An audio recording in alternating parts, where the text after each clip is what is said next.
Welcome. Here we are at Pursuing Polaris. I'm your host, Tom Ramshaw, grinder, podcast host. Here we are starting in another season of 2026, and starting off strong with a new guest, new team member, Ali Ten Hove. Welcome. Thank you. I'm excited to be here. So our team called on the internet for a new strategist role that was opening up, and tell us how that came to be you. Yeah, well, it was exciting, right? NorthStar put out the call looking for another female athlete to join the team, and I just put in my application, kind of outlining my sailing background, but also my desire to really learn as much as I can from the team and contribute in any way I can. And yeah, obviously a lot of talented female sailors in Canada, but lucky to have been selected and joined the team. Started with you guys for the final event last season in Abu Dhabi. Nice. Yeah, well, we're lucky to have you. I was very excited when I heard that you were joining. Thanks, we were Tom. teammates in the Olympics in 2020, and for a while on the Canadian sailing team doing Olympic sailing. So I guess before I ask you about your whole experience joining the team and having done two events now, what's your sailing background? Tell the audience where you came from and how you came to be a world-class sailor from Canada. So my sailing background, I grew up sailing in Kingston. I feel like a lot of kids grew up sailing in Opties in a junior sailing program. My dad went to the Olympics in 1984 at the LA Games in the 470 as a crew. So I think that really motivated me to be a crew. So I actually kind of became a crew, sailing 420s, did kind of the youth circuit, youth worlds, and then progressed into 470 actually. But after we didn't make it to the Rio Games, I decided to switch to skippering, and I helmed the 49er FX for 8 years, I think, maybe a bit longer, with my crew, Mariah Millen, who you know really well, super crew. We qualified, went to the Tokyo Games, and had a competitive run up to the Paris Games as well. So really enjoyed that side of Olympic sailing and had a lot of success there as well. Before you continue, what I feel like in Canada, a lot of young sailors, they choose to be a crew and then they're forever a crew. Mm-hmm. What was that transition like to decide, okay, I'm going to drive this boat now? Yeah, I mean, I think both roles have similarities and differences. I think it was actually a benefit for me being a crew before, because coming into the helming the FX, I already knew how to trapeze and be very stable on the wire. And I also knew what kind of information my skipper was looking for. So I was kind of able to take those skills and transfer those into helming. But I think people need to not be afraid of trying out different roles and trying different things, because the transition was quite easy, quite seamless for me. Obviously a steep learning curve, learning a new boat. But I think looking back in my youth sailing, I would have actually tried to sail as many boats as possible and in many different roles as possible, including keel boats and different foiling boats as well, because I think you just get a more rounded skill set the more boats and positions you try. I didn't do that very well as a youth sailor, but I always try and push that when I'm talking to kids and whatnot, and even on this podcast. Have you ever trapezed before? I have. I tried the 49er. I sailed it about 5 times, and definitely the lack of trapeze skill from the lack of crewing was the hindrance to the. That's hard. 5 sessions doesn't get you very far, but it was very hard, and my experience on a trapeze is extremely limited. So driving a boat and doing that at the same time was not easy. Yeah, that's hard. So you did 2 Olympic campaigns. The first one, we were in Tokyo. That was a weird one because we got delayed a year, and the circuit became very different in that COVID year. What did you get up to through that time? And did you qualify after the COVID shutdown, or were you already qualified before that? It was weird because when the COVID shutdown happened, we were just about to race Palma, which was part 2 of our trials. So part 1 of our trials, we did quite well. It was our worlds actually in Australia, in Geelong. And so we were winning our trials. I forget by how many points, but then when COVID happened, our second trials got shut down. So we're kind of in limbo of what was happening for a full year. Yeah. And eventually that one ended up getting canceled. So it was really just lying on the first one. So technically we qualified beforehand. But yeah, weird time, right? Because we were sent back to Canada, not really allowed to leave Canada, sailing, which is we're normally training in Portugal or Spain or down in Miami during the winter months. So we had to find, you were in Comox with us, right? Or no? I never went to Comox. Okay. No, I was a bit all over the place. I was still going to Europe, but it was extremely hard because when you went to Europe, in order to come home, you had to quarantine for 2 weeks alone. And that's normally the gap between training camps would be 2 weeks. So I just didn't come home. I think I only came home twice in the whole year and a half build up to the Olympics. So that was extremely challenging.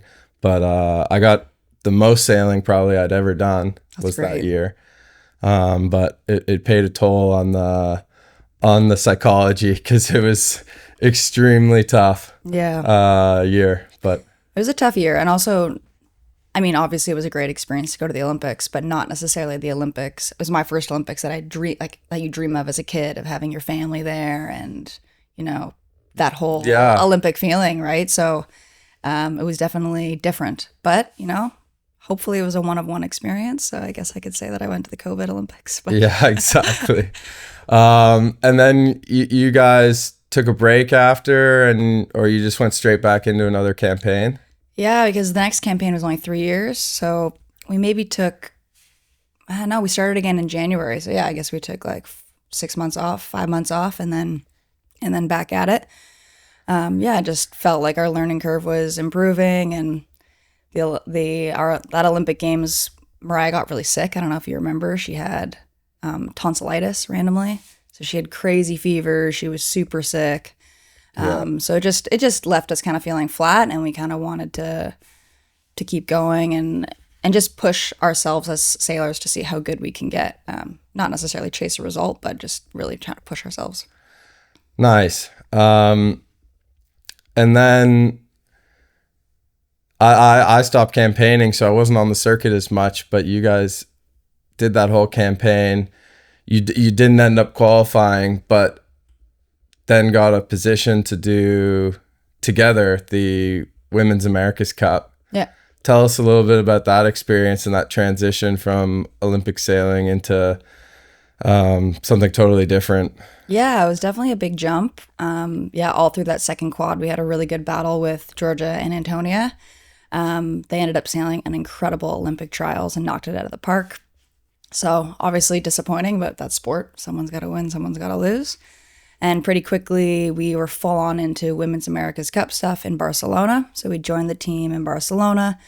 Obviously, we didn't have a boat to sail on. The Canadian team didn't own a boat. So most of our training was done on a simulator. And coming from someone who I never played video games growing up, now it was my job essentially to be in a dark room and be on not a video game, but a simulator all day. Essentially, I feel essentially the same a video way game. In any simulator. It's like, it feels like a video game because you don't have the same, sailing, you have all these other indicators that you feel in the boat, and suddenly those are gone, and all your indicators are on the screen. Definitely. Totally different. Well, and it's a video game because if anything happens, the boat flips upside down, it just spawns you back in again. So that doesn't happen in real life. So that was definitely a big change. Sailing a completely different boat, learning a new set of skills. So really grateful for that opportunity because I think that those skills actually help me a lot now coming into this team. Yeah. So I got up every morning and watched whatever America's Cup sailing was on for about 2 months. And I was a bit disappointed because the AC40 fleet racing was probably the most entertaining. Mm-hmm. It wasn't the big America's Cup trophy on the line, but it was, in my opinion, the best sailing. And it wasn't on that many days. So I didn't feel like there was a lot of sailing for the youth teams and the women's teams. How many days did you actually get in the boat? And then you raced 2 or 3 days? Yeah, honestly, I have a bad memory. I'm trying to remember, but I mean, we had a few training days before the official regatta. We had chartered at the French team boat, maybe like 4 days, 5 days. But again, when you have 4 or 5 days, it's like here, it's like half the day is getting the boat ready, getting out, getting the whole ashore team. And by the time you get out there, you maybe have like an hour and a half of actual sailing time, maybe less. It adds some intensity to the training where you're like, oh, we got to check these boxes and you only have so much time. And you end up looking at how many maneuvers you did and it's like, oh, we only did like 12 tacks. Totally. And these are like $1 million machines, right? So they're not just a dinghy that you can throw in the water and go out in. You had to really, like a lot of systematic checks and a huge crew that has to be checking the pumps and the batteries and changing those batteries and crew swaps and all these things. So waste time. But yeah, it was, we didn't have a lot of time in the boat. And I think that was seen by the women and youth fleet to, we also had some tough conditions. So it was, we were kind of thrown into the deep end, so to speak. But I agree with you that it would have been some of the most entertaining racing there because of the one design aspect where they're all the same boats that they're all racing. And that's what strikes me about SailGP. Maybe even when I compare it to F1 racing, because out on the water here, if anybody has a good start and is dialed in, it could be their race. Like these are one design boats and the data is being shared. And I think that is so interesting and such an advantage that this league has because it's so exciting where sometimes you watch F1 and likely what the top, 4 or 5 cars are going to be just based on their teams. Yeah. So now coming to SailGP, you're also an engineer and you are at the moment the backup strategist. How is your role? What is your role exactly? And tell us a little bit about what you've been doing day to day. You've now been here for, as we're speaking, it's Sunday morning, getting ready for the final day of racing in Perth. So you've been here for 2.5 events. Yeah. Tell us what you've been up to and how you're helping out the team, because the sailing time we get is also very limited. Yeah. I mean, I think I'm finding my feet and settling into my role a little bit here on the team. Of course. Obviously, my role is backup strategist. So God forbid, knock on wood, if anything ever happens to Annie, then I would be subbed in for her. So definitely training that I could mirror her role and step into her shoes if anything were to happen. But beyond that, I can help in lots of different ways on shore to make sure that you guys are ready and prepped. So I joke that I'm the best water girl around. I'm going to, make sure you guys are fed and hydrated for sure. I did the water bottles for, I don't know, the entire first season we were a team, but it's an important role. Yeah, I take it very seriously. I make sure those bottles are filled up right away. Yeah. No, it's been at a very high level. Yeah. So making sure that's going well, obviously helping the shore team with the boat, getting the boat prepped when it comes out, making sure it's good for the day before or the next day, sorry. And I've also been facilitating a little bit of the tech stuff, just hosting meetings. We have some coaches that are working remotely, so making sure that they're in the loop and getting the information from what's happening in our daily briefings, our performance reviews, and our debriefs so that they can contribute even when they're being remote at different locations. Nice. So I had a question with you went to Queen's, as did I, for engineering. I only survived 1.5 years, but you got a full degree and then also did a master's. Yeah. So in engineering, you must have learned a lot about using computers, data, all sorts of stuff. How does that help you with so far what you've looked at of the data and all of the information we have on the computer? Yeah, I mean, I think that's kind of what stood out to me joining the team is how much data you guys have and across not only our boat, but also the other teams and how important that is. It's definitely helped me, that background, just being comfortable working within a quantitative space and understanding these graphs and this data and what it means. I think I'm still on a bit of a learning curve in terms of taking that one step further, but I think it's helped me a lot steepen my learning curve so that I can kind of understand the data, interpret them, and hopefully get up to speed faster. Nice. Yeah, it's when we started, we would just do the technical reports from the league and then interpret it as sailors the best we can and do our own deep dives, but now we have all these people behind the scenes specifically on our team, and I suppose you're one of those people at this point, but Yeah. we have a bunch now, so it's been a whole new adventure going, getting even deeper into that. And no, it's great to have you and with that background to help with that. Yeah, for sure. I hope to contribute more on the data side to coming events. I'm curious, as a Canadian sailor, when SailGP started, what did you think of SailGP being in Canada? And, you know, we grow up sailing and we see the Olympics, and that's basically it as our path as Canadians. What did you see with that? And did you, when the team started, did you think like, oh, I want to be on that one day when I'm done my Olympic sailing? Or was it something that was just a little outside your periphery? Or what did you think of SailGP? I mean, I think the league itself has grown so much since the beginning. So I think at first I had heard rumors of this league developing, and now it's this big thing. And I think I was really just blown away of how quickly it all came together, how professional it all was, the broadcasts, the way it was explaining the league to non-sailors and making sailing more accessible.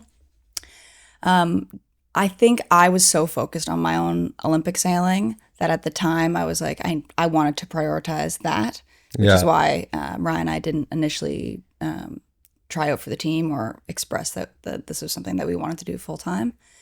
But yeah, I think because of that, professional sailing, other than America's Cup stuff and this, there's not as many spots for women. So to be honest, it wasn't really on my radar because it felt like the spots were so few. And when this opportunity came up, I was really excited because it felt like an opportunity to continue my sailing development outside of Olympic sailing. Obviously, we learned so much there, but this is a completely different world. And I'm now on a team with some of the best sailors in the world. You're rubbing shoulders with the best sailors in the world and learning from them. And it is an incredible learning opportunity for me.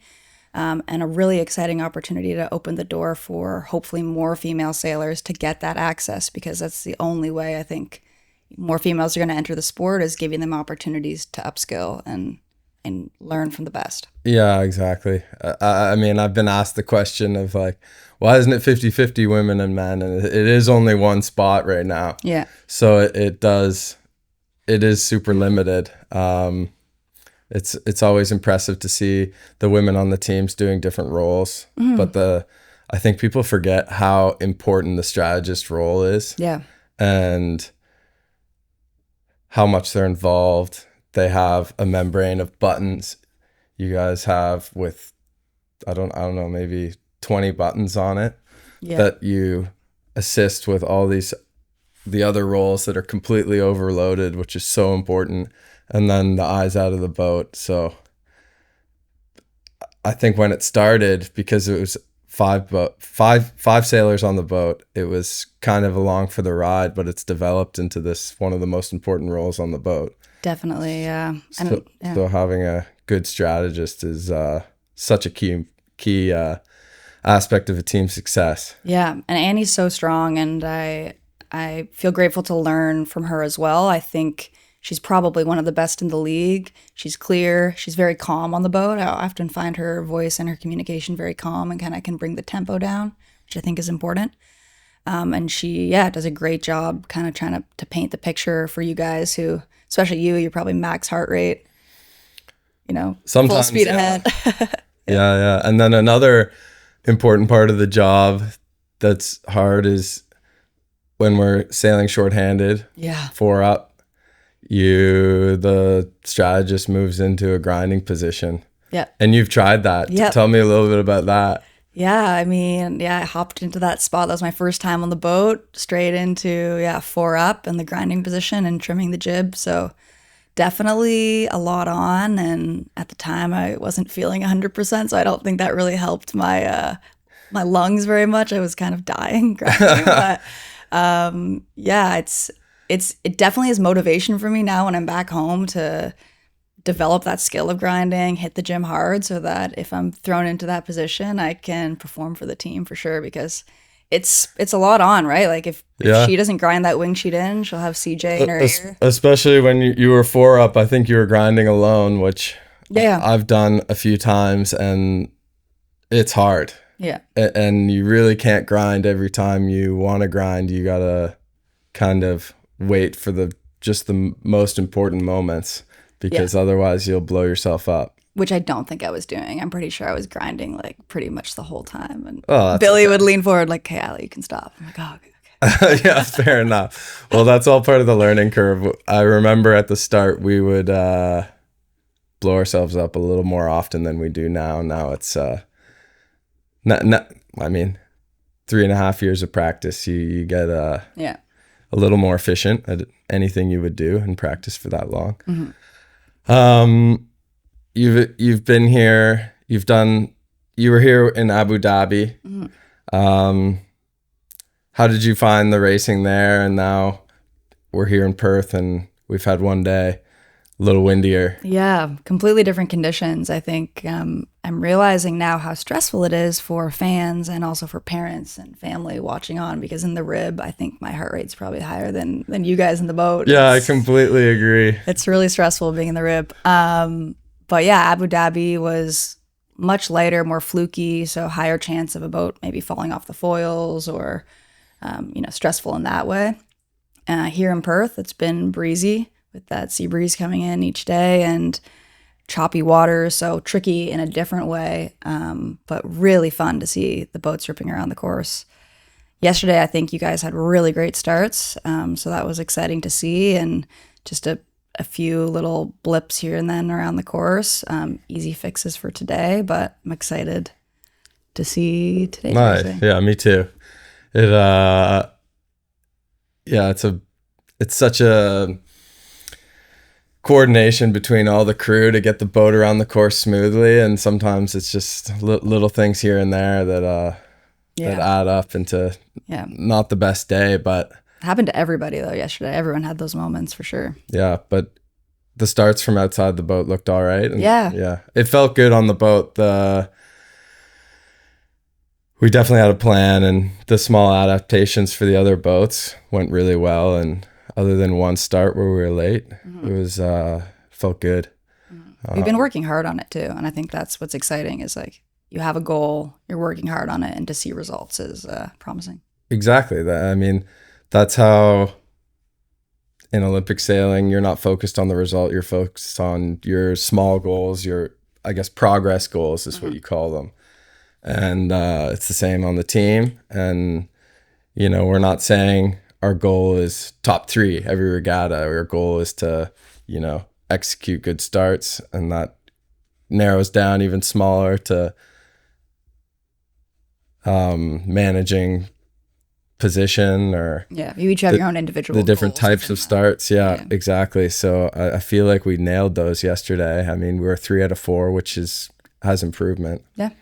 But are you involved in the start conversations with that smaller group? Or I have taken part in managing the tech for that. So I've listened in on their starts and start meetings with Ian Williams, who's been a great coach for them. They're really starting to dial in different playbooks and just a way of maybe approaching starts, which I think clearly has been paying off in terms of formalizing that start plan where 13 boats, coming in on a line is hectic, right? So having that plan ahead of time is crucial. Yeah. Nice. Well, I'm excited to see where it goes. Do you have any predictions for the season, or what are you most excited about?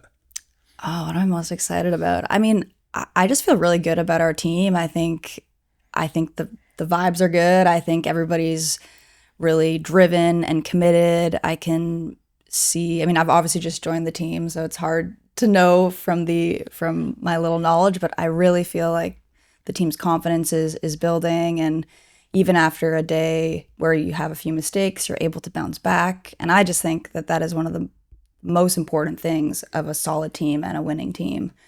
And I see those elements within this team, and I'm excited for that. So yeah, excited to contribute to success. And I think this is going to be a good season.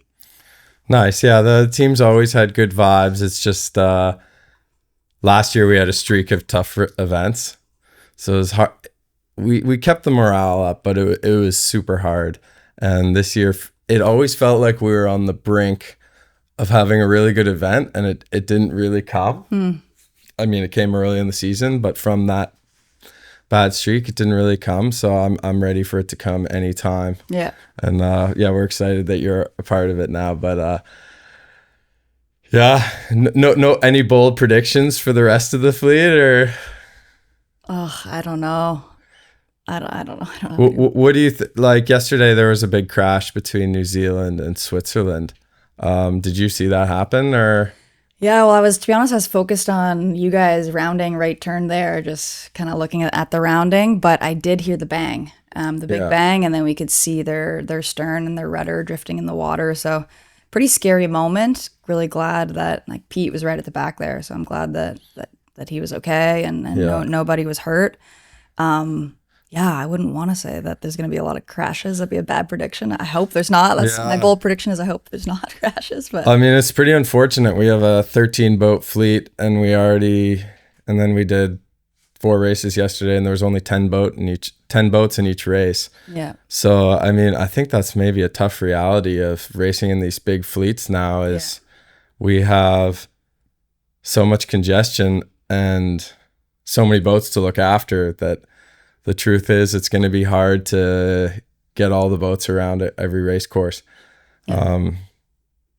I don't know. Do you follow Formula One? I guess they kind of have a similar thing where not every car finishes every race because of the same challenges. Yeah, I feel like it's like an F1. It's that first turn where you see a lot of crashes often, and for us, it's the leeward gate. It's not that much different. Everybody's coming into the leeward gate, tons of congestion, and it's tricky, thin margins.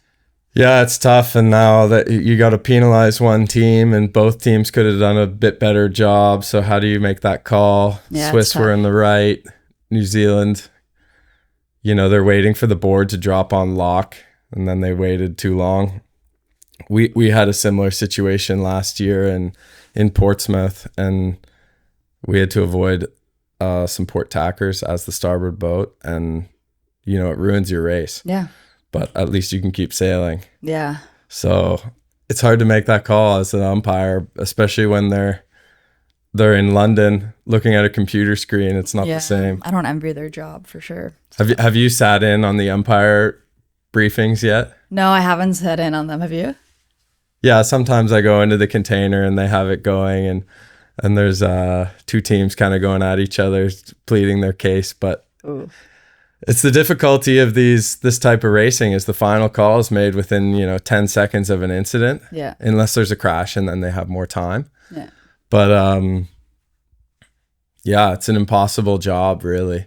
But I think they do an incredible job because sometimes I think they don't make the right call, but it's so challenging. Yeah, for sure. That's an interesting part of our sport, the protest situation where both teams plead their case to an umpire in this case or judges. I feel like that'd be a good reality TV show for people to watch. I don't think they would. I don't think they would ever broadcast it, but I think it'd be really entertaining for the public to see both sides trying to plead a case. Yeah. Well, I always found in big fleet racing, Olympic sailing, you yell hail protest to a boat. And then very rarely would teams follow up on it because the whole process was hours after sailing. You're exhausted. And then you just get the fleet getting away with things all the time. Yeah. I've only done a handful of protests in my sailing career doing the fin. And because, you're friends with most of the guys, some better than others. And there's no reward for getting someone kicked out of the fleet or kicked out of the race. So did you do a bunch of those? Nah, not a bunch of protests. Because same like you, it takes time. You're tired after racing. You don't want to follow through. Maybe you go up and have a conversation with them, and they're apologizing or pleading their case. Yeah, and you're okay, we'll give you a cross next time. Yeah, or just okay, don't do it again next time. But so I think the system they have in SailGP is quite good. The umpire app is pretty advanced for showing the situation, but when you're doing these high speeds, it's hard to, and you're like, oh yeah, no penalty, and you got within a meter. Yeah. It's like, do you understand how scary that is to get closer than that? Yeah. So yeah, well, I'm excited for you to get into some more sailing and whatnot. You did a little bit of the strategist role and driving out of maneuvers. How did that feel? It felt good. I think similar to my AC40 experience. I think I'm grateful for that, to like feel the G-forces in a turn and catch it out after that. Obviously having a lot of direction from CJ, so that's helpful. I think the hardest part of the strategist for me right now is crossing the boat, like running across the tramp. I think I didn't really realize how hard it is. Like when I'm like running up the pod, especially when it's like breezy, I like felt the breeze off the backside of the wing, and I'm like, oh, you just got to be explosive. Just get blown off the back. Not blown off the back, but I think I was just like, oh, it's, you got to be explosive, you got to be agile, and you got to be quick, because they're not giving you much time. CJ almost ran me over a few times, but yeah. It's hard crossing at the back of the boat. I've done it a few times. I cross at the front, and at the front you grab the wing. You grab the lower, then you grab the wing. It's not far to go, and then you're across, and you kind of have stuff to hold on to most of the time. And on the back, there's nothing the whole way across. Yeah, and there's the beam behind you, and a fairing you could fall through. Obviously, you're tethered in, so you wouldn't fall very far, but. Yeah, I crossed back there my first time ever sailing the boat, and shuffled on my bum half the way. So it's challenging. Yeah. And I definitely have some bruises from shuffling in on my bum, but yeah, it was good. It was, the team made it easy for me to switch into that position. And I'm glad I, had those little 30-minute sailing sessions, because it just helps build my confidence that if I were to get thrown in for a race, that, I could manage the situation. And both events you've been to, we had a bunch of training days, but the reality is we only get the one practice day at most of the events. So it's a real rush to get in all the practice you can in the hours before the first race. So and I'm lucky. I think I have just under, actually, 4.5 hours in the boat combined between the two. So I'm glad I got that in, I guess, from the first two events. Yeah, it sounds so crazy that we're like, oh yeah, we're so happy we got 4.5 hours. I'm like, to me, like, that was a long time, because exactly. Training days are short. How was it driving in AC40? I mean, it was different because you were sitting down. You were in a seat. You had all the screens right in front of you, all the data, and you were also controlling cant and ride height and pitch with the buttons that you had in front of you. So, it was definitely a new experience, because at the time I hadn't experienced those G-forces in a turn. Yeah.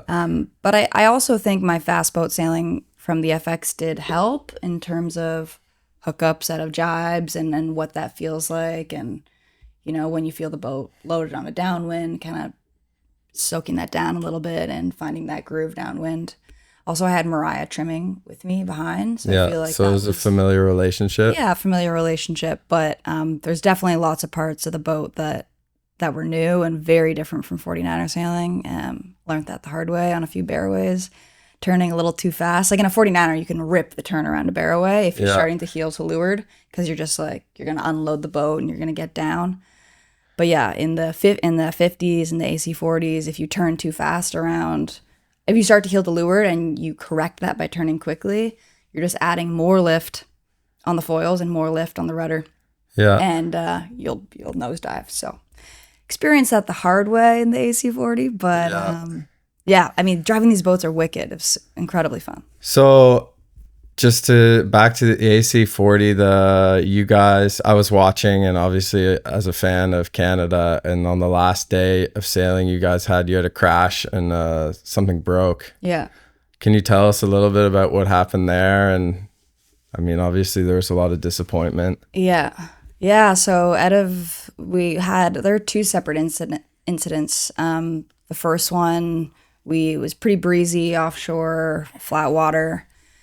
We just came out of a jibe too hot, with too much traveler in, essentially. Too much glue was too high. And we pitched it into the water.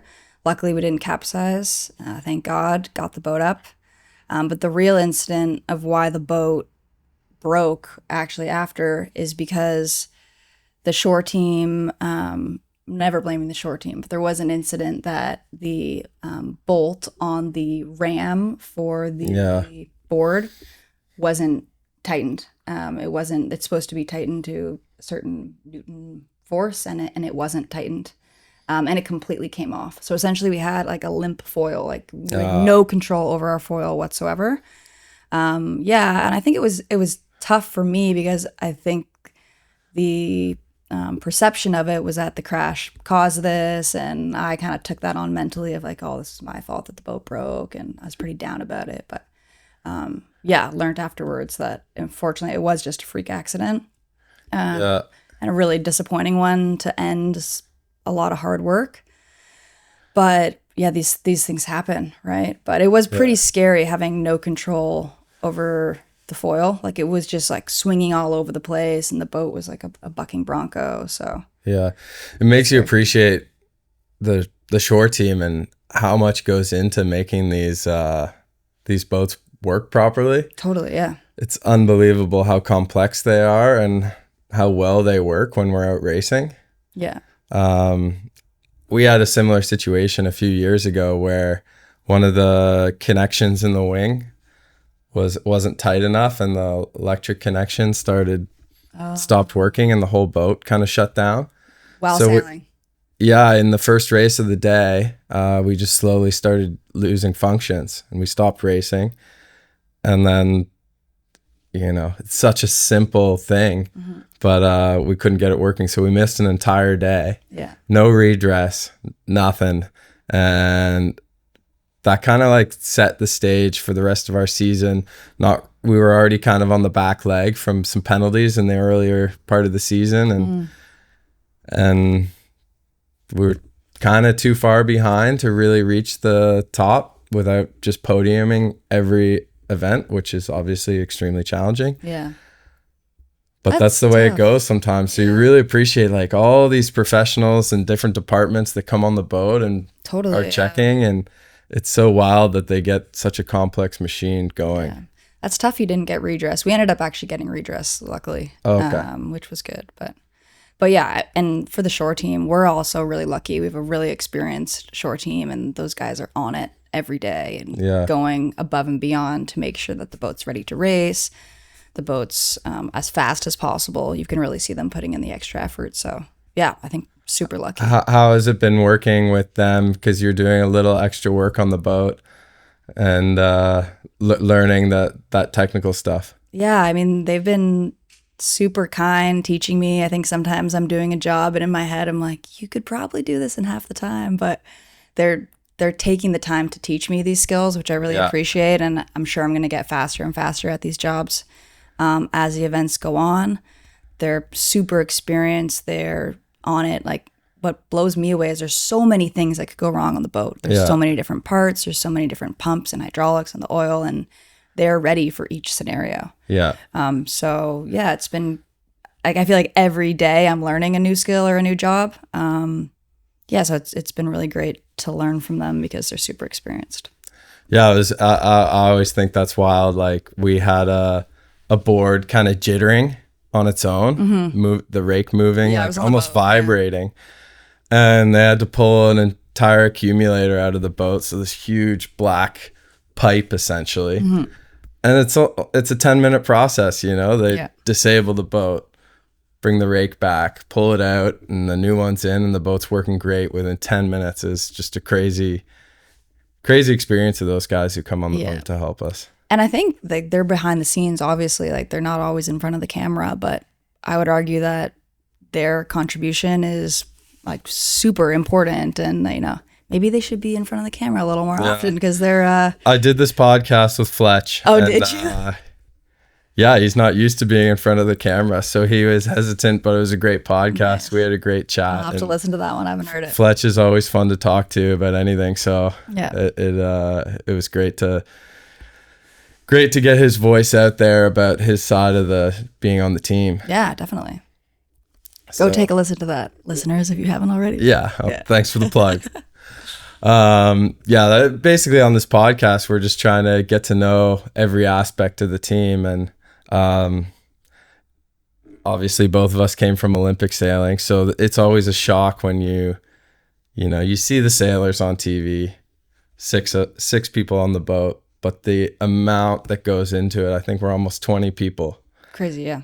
And that's just our team. That's not including like the SailGP tech team and wing team and everybody. It's like, I don't even know how many people would be here for that. What was the experience for you when you walked into the tech site for the first time in Abu Dhabi? I couldn't believe just the infrastructure, how big it is, the tents, how many people are here working. You obviously see the final product on TV, but you don't see the behind the scenes of how many people are on sites, the craning process.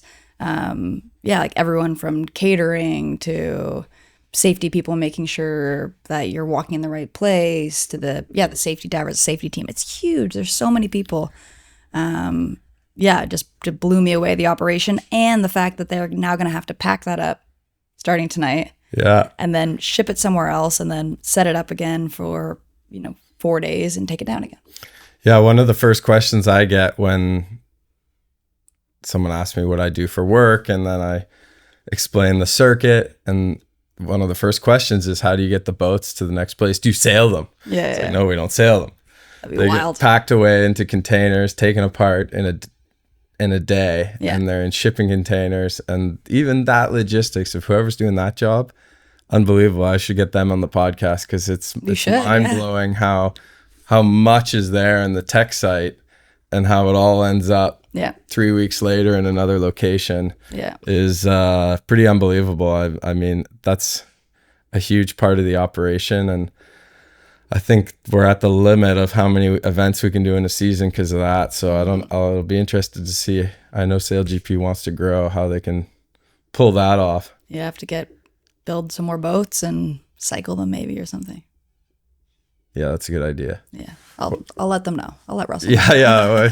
Sometimes I think we should be running the show. We got all the ideas. No, it's nice to just be a sailor and not have to worry about these things. That's probably the nicest part. Yeah. What are you looking forward to most for the season? I think for me personally, I'm just looking forward to keeping my learning curve as steep as possible, and really, again, trying to dive into the data a little bit more so that I can help the team pull away some of those important learnings. Yeah. And then also just excited to be traveling with the team. There's a lot of really cool stops this year. You guys are great, so I'm excited to kind of be working back in Toronto, but then kind of thrown into this environment where, good energy, good vibes, and just that I missed that competitive environment, so it's fun to be involved in that again. I forgot to ask that, but you're going to be working a job in Toronto and doing this. Yeah. You haven't started that job. No. So tell me a little bit about how that's all going to work and how you're going to double up. Yeah, it's going to be great, Tom. We're manifesting that it's going to be great, and I'm going to smash it. But I'll be working at Monitor Deloitte in strategy consulting as an entry-level junior consultant there.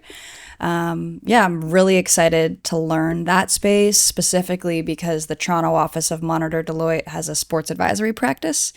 So they work with a lot of major sports leagues around the world. And I'm excited to see the kind of the business side of sport and learn that side as well. And hopefully, being in this role will help contribute to that role and vice versa. So it's going to be a lot. I think being in consulting is already pretty full on, and doing this on top is going to be a lot. But I have strong work ethic, and I'm definitely going to do everything I can to knock it out of the park in both roles. So nice. Well, I've seen that strong work ethic in the past, being your teammate. Thanks, Tom. On the Canadian sailing team, but so I'm sure you can do it. I know corporate bosses are always like, you got to be there, and so I hope they're okay with you escaping to random corners of the world to race sailboats. If you're listening, I'll do a great job, I promise. Yeah. Nice. Well, I wish you the best of luck in that double role. Thanks. And It's been great to have you these first 2 events, and looking forward to the rest of the season. Thanks, Tom. Yeah, excited to join the team. Thanks for coming on the podcast. Yeah, awesome.